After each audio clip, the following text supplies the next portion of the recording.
One of the many things that I admire about Acumen is just the focus on innovation that comes across so clearly when you talk to so many of the team.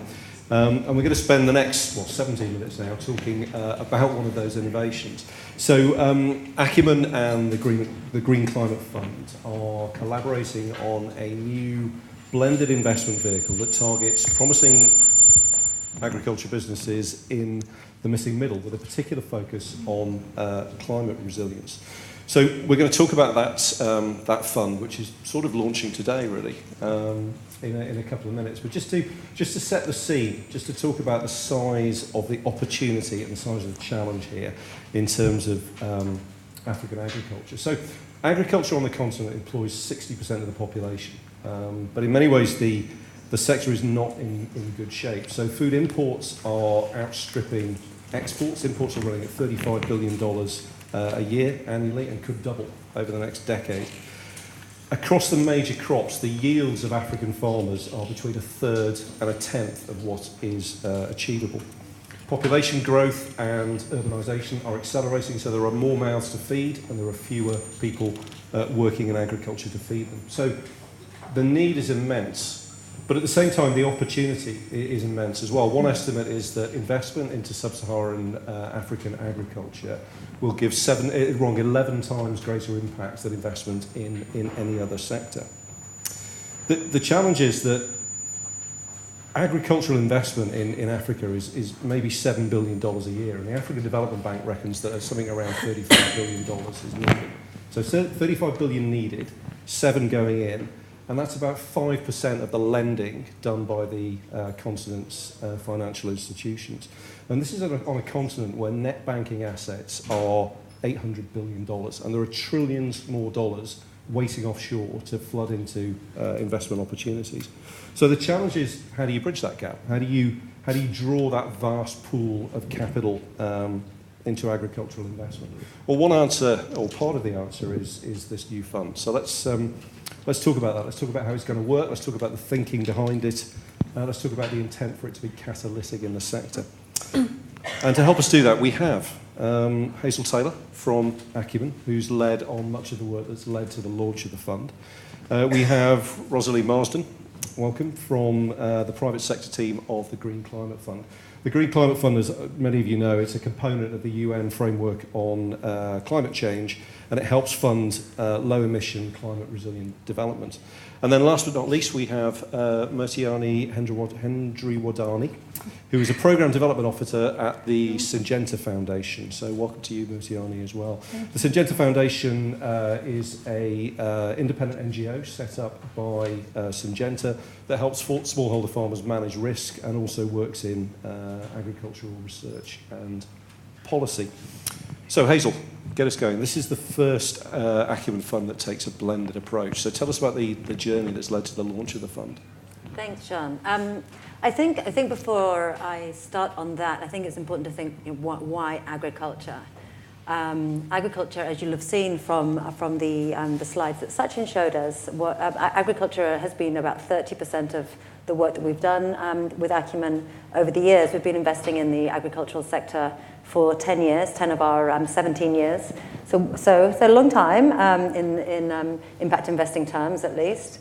And we have, in that time, invested $34 million into agriculture, and very specifically into smallholder agriculture, and that's a big difference. I think a lot of people talk about agriculture investments, but when you're talking about working with smallholders, you're talking about some of the world's poorest people. When you look at the world's poor, over half of the world's poor are smallholders. They are the rural poor. They are, when we're talking about working with the low-income consumers of the world, we can't ignore smallholders. And the work that we've done with that $34 million to date of investments has impacted 13 million lives, which is quite an incredible feat. And that's across 23 countries in 3 continents. So a lot of work already gone in there, and that's been patient capital in the model that we've talked about already today. And a lot of that has been, or in fact all of that really has been philanthropically backed. So that's been grants, donations from many people here in the room, particularly Small Foundation, VTOL Foundation have been backing our agriculture work, but also unrestricted funding from many of you here has gone into that very important high-risk work in early-stage companies that have really, we've really thrown the net wide in our agriculture work to date, which has brought forth huge learning that we are now building on in this next fund.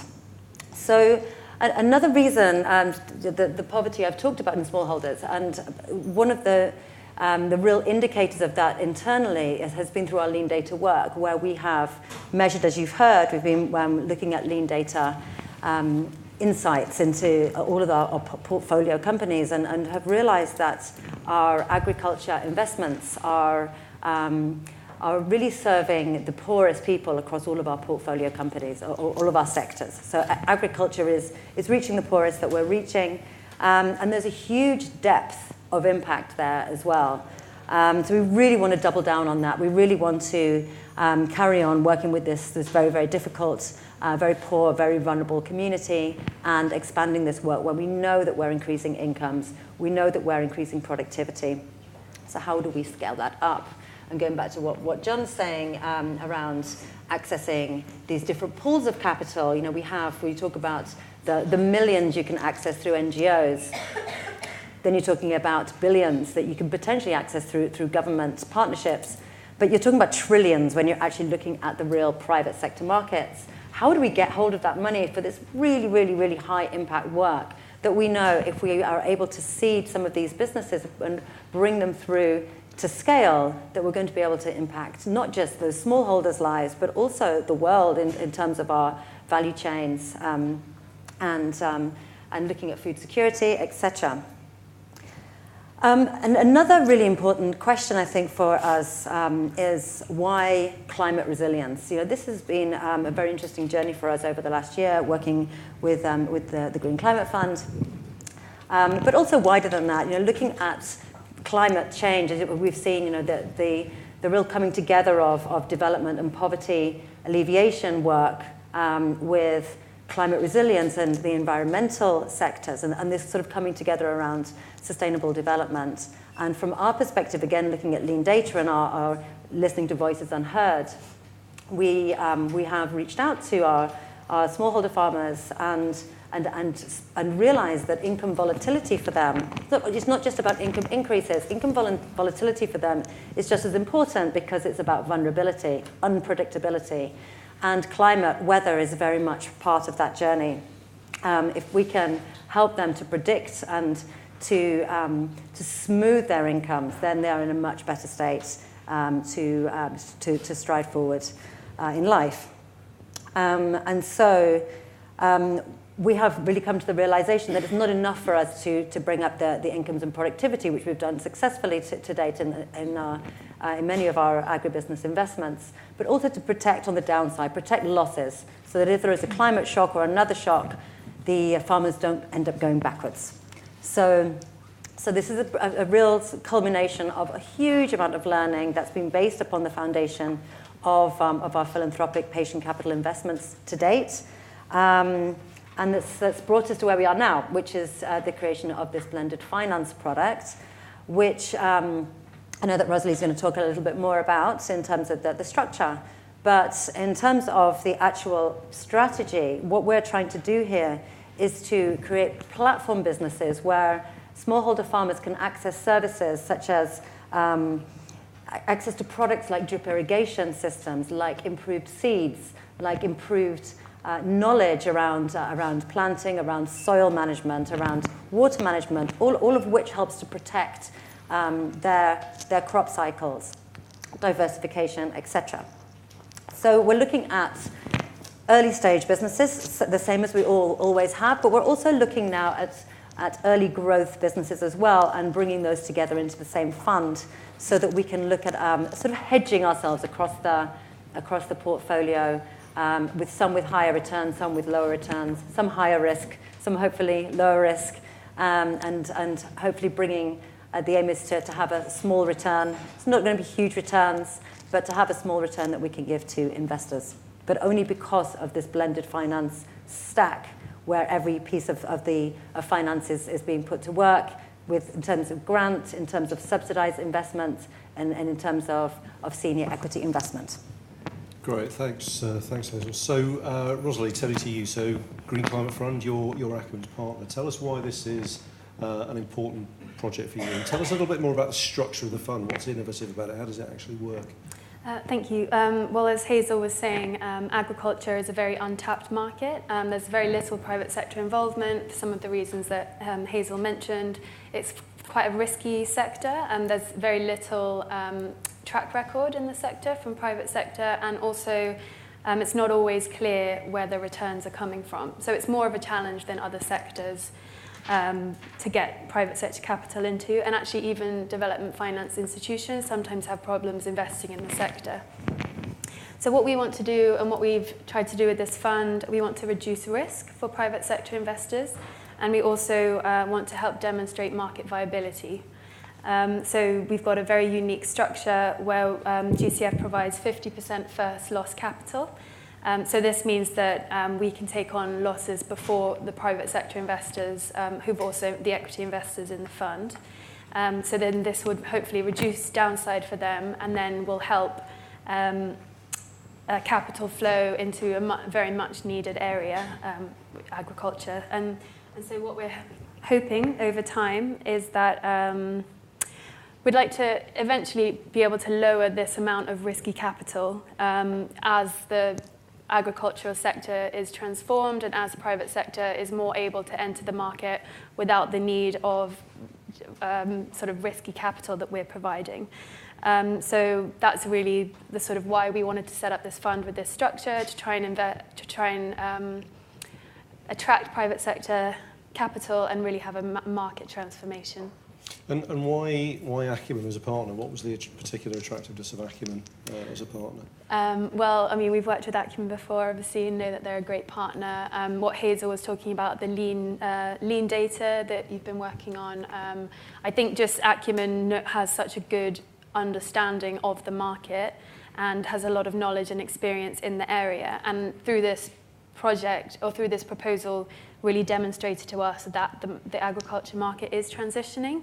And I think Acumen presented this opportunity for us to be able to help catalyze the agriculture market. So I think it's a very it is a first of a kind fund. We haven't seen anything else like this. So that's kind of why we chose to go with this fund.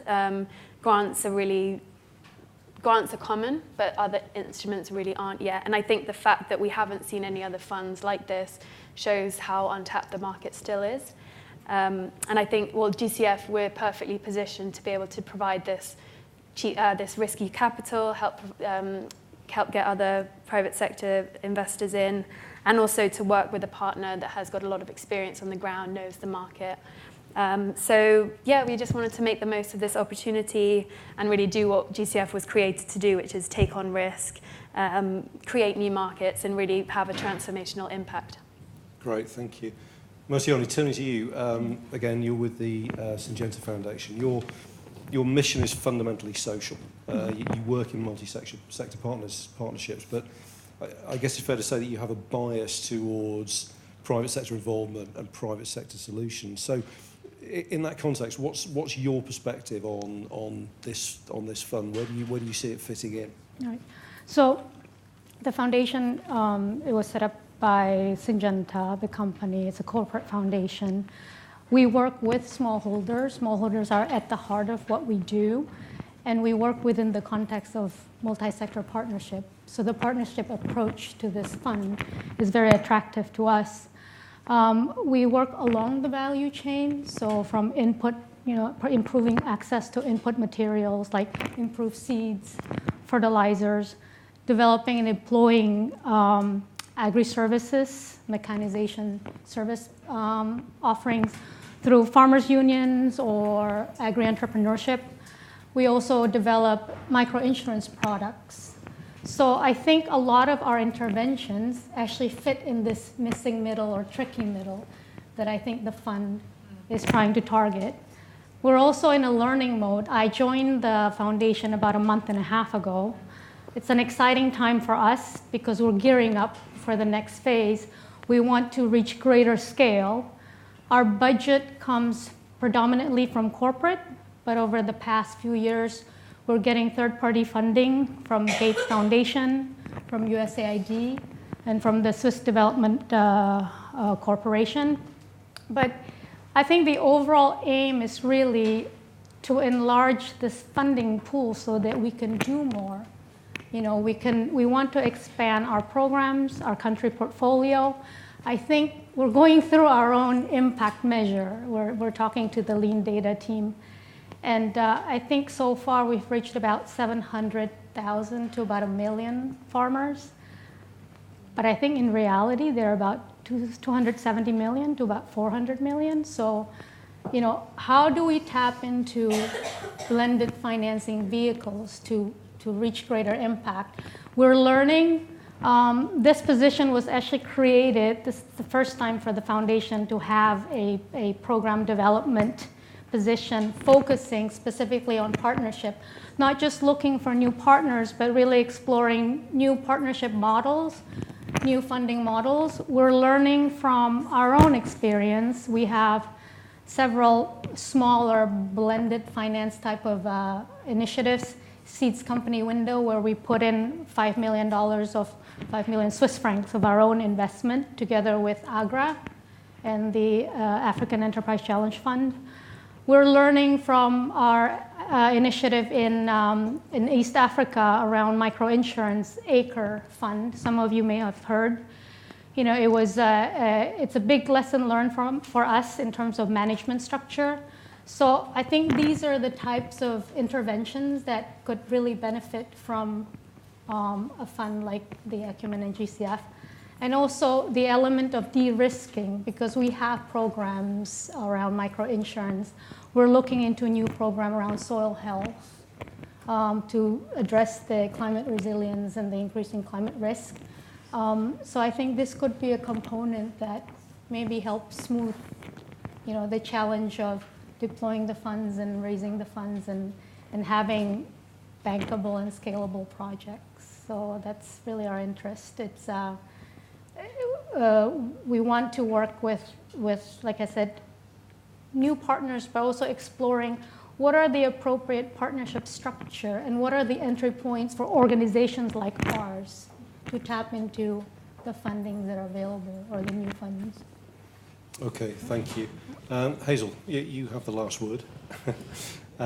So this is in some ways a departure for Acumen, a somewhat new direction. What's the role of your existing supporters, your existing network? I mean, what's the message to the audience here? Thanks, John. I think it's very important to recognise the role that our existing network has already had to create the foundation that we're sitting on now. You know, all of that that learning and that patient capital that's gone ahead.